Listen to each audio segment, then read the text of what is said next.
কত করে বললাম এই অবেলায় আর বেরিও না, কে শোনে কার কথা।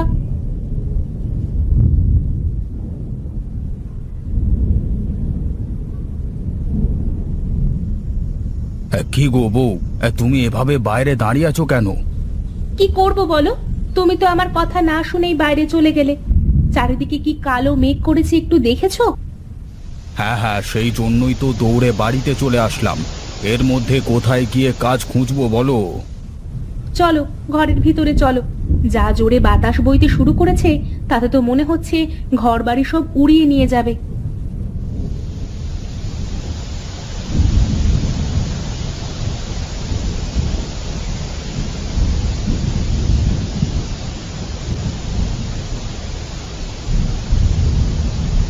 দেখো গিন্নি, বাইরে প্রচুর বৃষ্টি হচ্ছে।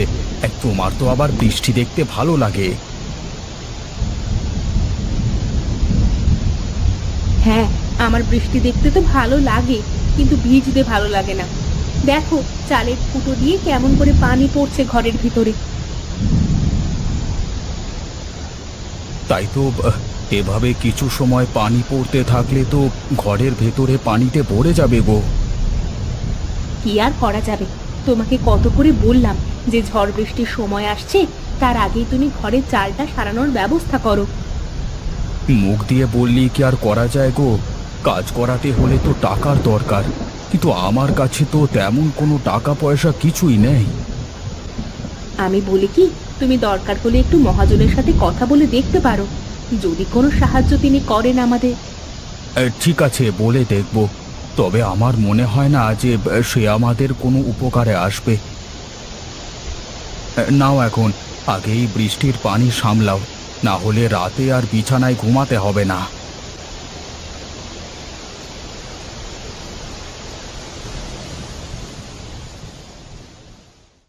দেখো দেখো, আমাদের কি সর্বনাশ হলো দেখো। এখন তো এই ঘরে থাকাই মুশকিল হয়ে যাবে। তুমি কোনো চিন্তা করো না গিন্নি, আমি এক্ষুনি মহাজনের কাছে যাচ্ছি, দেখি তিনি কিছু করতে পারেন কিনা। ওগো, মহাজনের কথা শুনে যাই বলুক না কেন, তুমি শুধু কোনো রকমে ঘরটা সারানোর পয়সা জোগাড় করো। তুমি তো জানো না গিন্নি, মহাজন মানুষটা খুব একটা সুবিধের না। কি দিয়ে কি চেয়ে বসে কে জানে। আগে গিয়ে তো দেখো কি বলে, তারপর না হয় ভেবে দেখবে। বাবু, আমাকে আর কটা দিন সময় দেন, আমি আপনার সব পাওনা বুঝিয়ে দেব। আর কত সময় দেব তোকে বলতো একটু? দিনের পর দিন তো আমাকে ঘুরিয়েই যাচ্ছিস, তাই এখন আমি যা বলবো তোকে তাই করতে হবে। নে, এই কাগজে টিপসই দে। কিন্তু এটা তো সাদা কাগজ বাবু। হ্যাঁ, এটা যে সাদা কাগজ সেটা আমিও দেখতে পাচ্ছি। তুই যদি এখানে একটা টিপসই দিস তাহলে এখান থেকে যেতে পারবি, তা না করলে আমার লোকজন তোকে ধরে বেঁধে রাখবে। আরে মহেশ যে, তা কি খবর তোর? আজকাল তো তোকে দেখাই যায় না। আসলে বাবু, গরিব মানুষ, কাজ কাম করে খাই, তাই তো এখন আর ওভাবে আসা হয় না। বাবু, আমাকে আর একটিবার সময় দেন, আমি কথা দিচ্ছি এবার ঠিক আপনার টাকাটা বুঝিয়ে দেব। আচ্ছা মহেশ, তুই বলতো, কাউকে টাকা ধার দিয়ে সেই টাকা চাওয়া কি কোনো অপরাধের কাজ? না, ঠিক তা নয়, তবে তাকে সময়ও তো দিতে হবে ফেরত দেওয়ার জন্য। শোন বিনোদ, তোকে আর 2 দিন সময় দিলাম, এর মধ্যে টাকা দিবি, তা না হলে আমার লোকজন তোকে তোর বাড়ি থেকে বের করে দেবে, এই বলে দিলাম।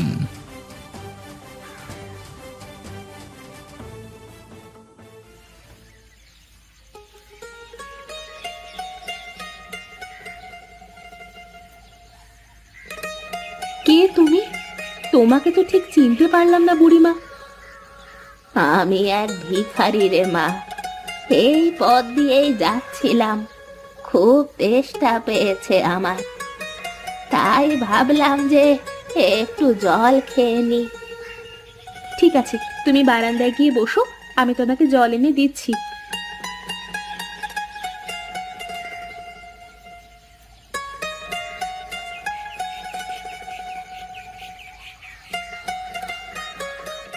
হে কি, এ তো দেখি জলের সাথে খাবারও এনেছিস রে মা। তোমার মুখটা দেখে মনে হচ্ছে তুমি খুব ক্ষুধার্ত, আর খালি পেটে পানি খেলে তো তুমি অসুস্থ হয়ে পড়বে। তুই খুব দয়ালু রে মা, কিন্তু দেখলাম তোর ঘরের চাল অর্ধেক আছে অর্ধেক নেই। কালকের ঝড়ে চালের অর্ধেক উড়ে গেছে গো বুড়িমা।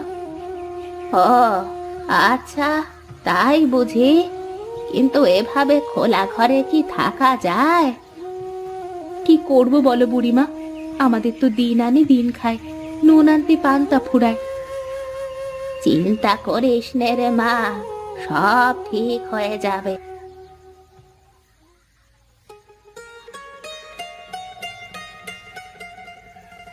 আহ, পেটটা ভরলো, কি যে শান্তি লাগছে এখন।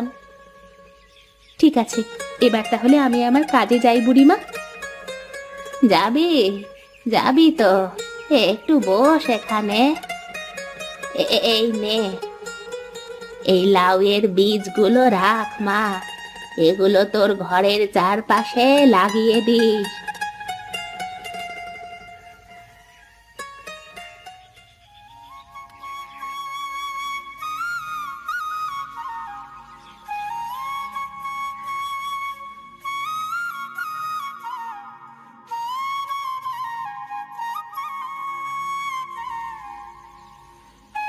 ও হরি কাকা, তুমি এখানে এভাবে বসে আছো কেন? কি আর করবো রে বাবা, কালকে ঝড়ে ঘর বাড়ি সব উড়ে গেছে, কোথায় থাকবো আর কি করব? আর বলো না কাকা, আমারও তো সেই একই দশা, ঘরের চাল অর্ধেক আছে অর্ধেক নেই। এখন যা অবস্থা, তাতে করে তো নতুন ঘর তোলাও সম্ভব না। কি যে করি, কোথায় থাকি?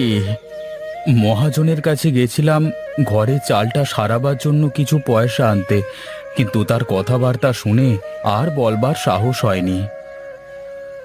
ভুল করেও মহাজনের থেকে পয়সা ধার নিস নে মহেশ, তাহলে দেখবি শেষমেশ আমার মতো ভিটে বাড়িটাও হারাতে হবে তোকে।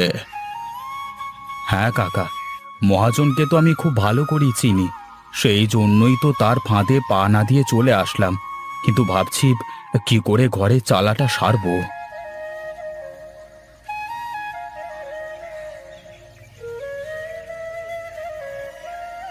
আরে বিনোদ যে, তোকে না দেখলাম সেই কখন মহাজনের কাছ থেকে চলে আসতে?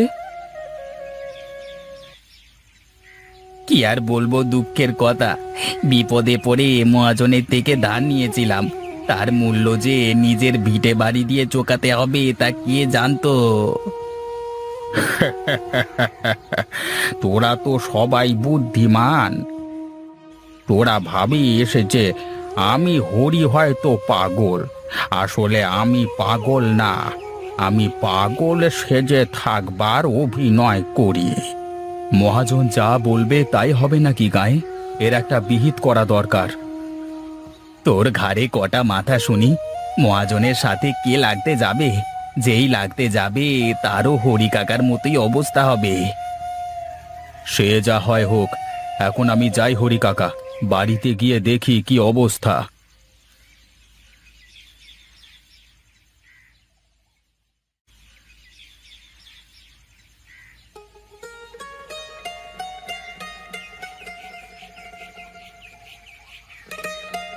কি গো, তোমার আসতে এত দেরি হলো কেন? কোনো উপায় কি পেলে? না গো, কিছুই তো করতে পারলাম না, মহাজন বেটা বড্ড পাজি। তাহলে কি হবে এখন? এই ভাঙা চালের ঘরে কি করে থাকা যাবে? একটু বৃষ্টি আসলেই তো ভিজে পুড়ে শেষ হতে হবে। কি করব বলো, আমার তো আর কোনো মুরদ নেই যে তাই করে দেখাবো তোমাকে।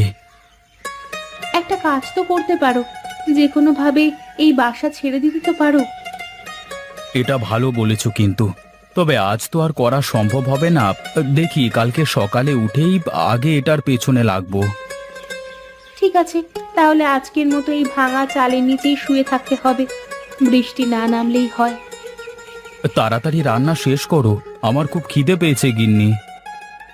তুমি যাও, গোসল সেরে এসো, আমি তোমার জন্য খাবার বেড়ে রাখছি।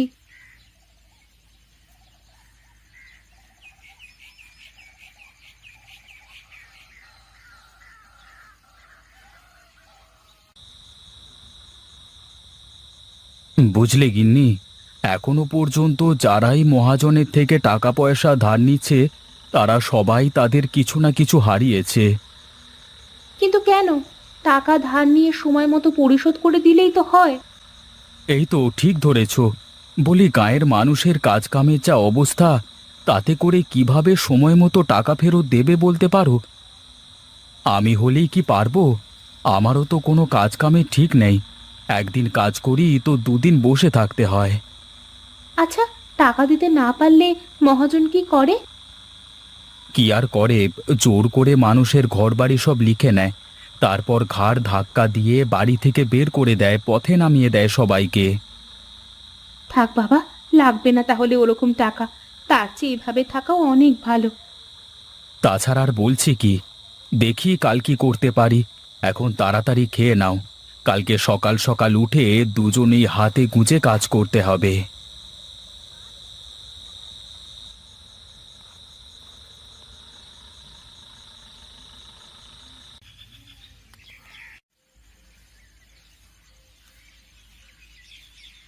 ওগো, ওঠো, সকাল হয়ে গেছে, অনেক কাজ করতে হবে আজ।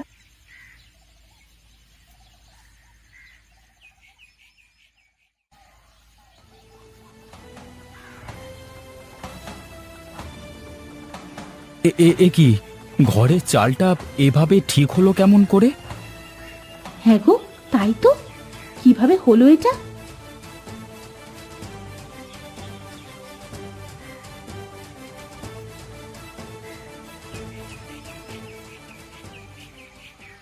মনে হচ্ছে ঘরের চাল একদম ঠিক হয়ে গেছে। এ কি গিন্নি, এ তো দেখি চারপাশে লাউ গাছের পাতায় এমন চাল হয়ে গেছে, কিন্তু কিভাবে কি হলো? আমার তো বিশ্বাসই হচ্ছে না গো। কিন্তু যাই বলো, একদিক দিয়ে ভালোই হয়েছে। সেটা না হয় হলো, কিন্তু এই লাউ গাছ আসলো কোথা থেকে? তার মানে গিন্নি, বুড়িমা আসলে কোনো মানুষ ছিল না, হয়তো কোনো জাদুকর হবে। সে যা হয় হবে, কিন্তু সে তো খুশি হয়ে আমাকে এই লাউয়ের বীজ উপহার দিয়েছে। দেখো, ঘরটা এখন কত সুন্দর দেখা যাচ্ছে। হ্যাঁ, এখন গায়ের সব লোকজন যখন জানবে যে লাউয়ের পাতা দিয়ে ঘর হয়েছে, তখন তারা তো দেখতে আসবে।